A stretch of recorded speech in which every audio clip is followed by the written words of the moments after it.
A paz do Senhor, meus irmãos. Sejam bem-vindos a mais uma aula da nossa querida Escola Bíblica Dominical. Vamos aí dando prosseguimento aos estudos do quarto trimestre de 2021, onde estamos aí estudando o tema Vivendo em Sociedade. E hoje vamos estudar aí a lição de número 6, que tem como título Mantendo-se puro na sociedade. Hoje vamos tratar de um tema que para muitos, muitas igrejas e cristãos, é um tabu, que é o sexo. Mas o sexo não deve ser tratado como um tabu, mas sim ser aí tratado à luz das escrituras sagradas. Pois o sexo é puro e santo no matrimônio. Porém, queridos, a sociedade moderna tem aí continuadamente desvirtuada a prática do sexo estabelecido segundo os preceitos divinos. Então, nesta lição, nós veremos aí a prática do culto ao Deus Eros na sociedade de hoje. Abordaremos aí o sexo à luz da Bíblia, sobre vários aspectos, E vamos finalizar o nosso estudo indicando o que fazer quando os preceitos divinos para o sexo são transgredidos. O texto bíblico da nossa lição se encontra em Salmos 119, do verso 9 ao 12. Salmos 119, do verso 9 ao 12. E o destaque da nossa lição se encontra na carta de Paulo aos Efésios, capítulo 5, versículo 3, que diz assim: Vocês fazem parte do povo de Deus, portanto, qualquer tipo de imoralidade sexual, indecência ou cobiça não pode ser nem mesmo assunto de conversa entre vocês. Queridos, o ponto 1 aqui da nossa lição: por que Deus criou o sexo? No instante da criação do ser humano, o nosso majestoso Deus inseriu na constituição física e emocional do homem e da mulher o sexo sem qualquer natureza pecaminosa, imoral, suja ou má. Logo, para Deus, o sexo então é algo puro e sagrado, desde que realizado segundo os parâmetros morais e princípios divinos, sacramentados aí pelo Senhor em sua palavra para tal ato. A família, como primeira instituição criada por Deus, suportada aí na aliança do casamento entre um homem e uma mulher, portanto de cunho heterossexual, se revestiu de mais excelente base para a formação de uma sociedade, considerando-se ainda para o casamento um caráter monogâmico, ou seja, o marido para uma só mulher e uma só mulher para um só marido, consolidando na indissolubilidade, isto é, sem separação conjugal.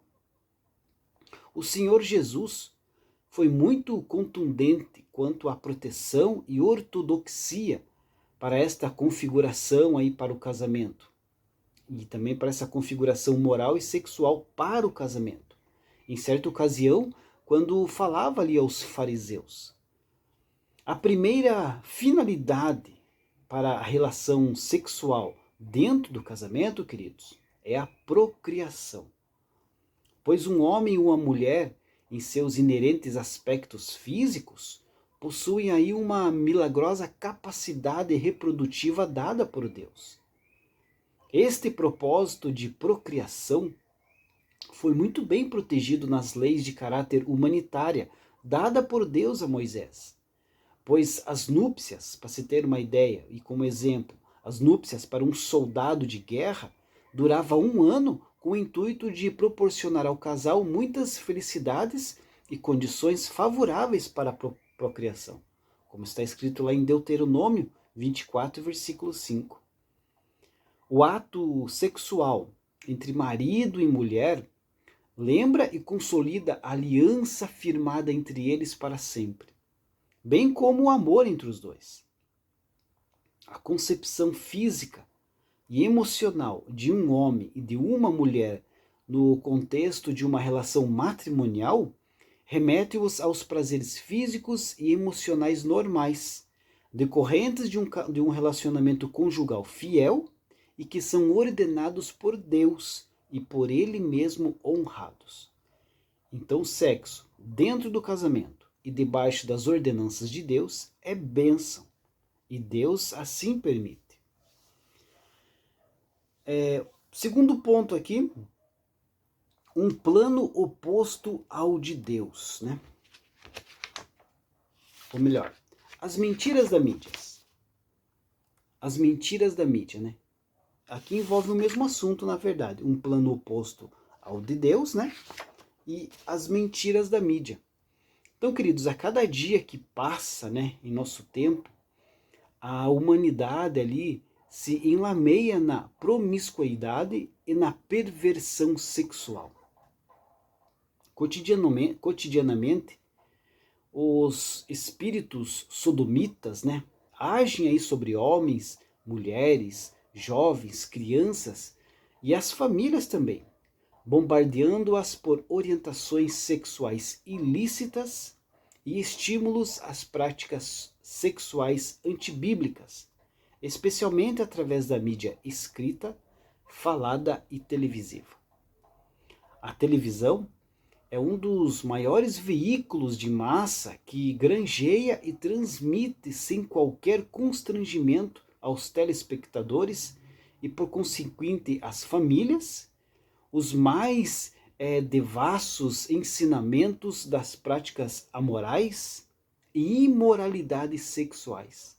Sem se falar aí no maior instrumento de comunicação de massa, que é a internet, que sem fronteiras ultrapassa a mente de todos com os mais aí repugnantes informações sobre sexo e sexualidade. O culto ao deus Eros, né, o deus do pseudo-amor na mitologia grega, já é uma realidade entranhada no corpo, na alma e no espírito da sociedade. E é por isso, queridos, que nós devemos estudar sobre a sexualidade à luz da Bíblia Sagrada, para não sermos aí engolidos por esta podridão de sexo e da sexualidade apresentada aí pelos sodomitas, que desvirtuaram a sua pureza e a sacralidade dada e criada pelo nosso Deus.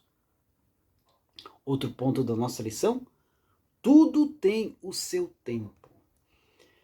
Queridos, o valor da virgindade está aí sem qualquer valor nos dias presentes, pois parece que a condição de um homem ou de uma mulher ser virgem sexualmente está fora aí do padrão do comportamento sexual vigente. Este preceito aí da virgindade deve ser tratado de forma mais ampla, porque a virgindade diante de Deus tem que ser, antes de tudo, espiritual e depois precisa ser real, tanto moral como física. Existem pessoas que se preocupam apenas com a virgindade anatômica, física, principalmente da moça, né? Pelo fato de ter ou não o ímen rompido. O fato, queridos, é que pode ter pessoas anatomicamente virgens, né, fisicamente falando, mas vivem numa prática de atos libidinosos, toda sorte de carícias ilícitas e perversões sexuais, porém mantendo-se anatomicamente virgem. A sua pureza sexual, representada pelo preceito da virgindade, deve ser espiritual, moral e anatômica. Este é um assunto delicado, pois há moças e rapazes da membresia da igreja, oriundos aí da vida mundana, e por um fato circunstancial não são mais virgens. Todos eles não podem ser discriminados e devem ser recebidos como novas criaturas. E por isso devem participar de todas as atividades da igreja, pois convertidos na fé são novas criaturas. Se não existe mais a virgindade anatômica, mantenham-se então virgens espiritualmente e moralmente, sem a prática da fornicação e de atos sexuais pervertidos, para então preparar-se para ir um casamento puro e santo diante de Deus.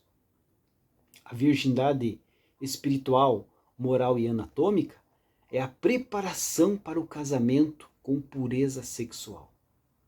Moças e rapazes permaneçam fiéis ao Senhor, santos, virgens e puros para o casamento. E lembre-se que o sexo só deve ser realizado após o casamento e com a pessoa com quem você ama e quer viver para sempre. O apóstolo Paulo e outros servos do Senhor fizeram aí muitas vezes analogias entre o casamento da igreja com o Senhor, enfatizando exatamente a pureza e a virgindade da noiva, que é a igreja do Senhor, para que o casamento também fosse puro e santo. Então, muito cuidado com essa questão da virgindade. Indo para o final da nossa lição, queridos, o último ponto aqui fala um caminho de santidade, né? Queridos, a relação sexual entre os cônjuges deve guardar aí o devido respeito, né?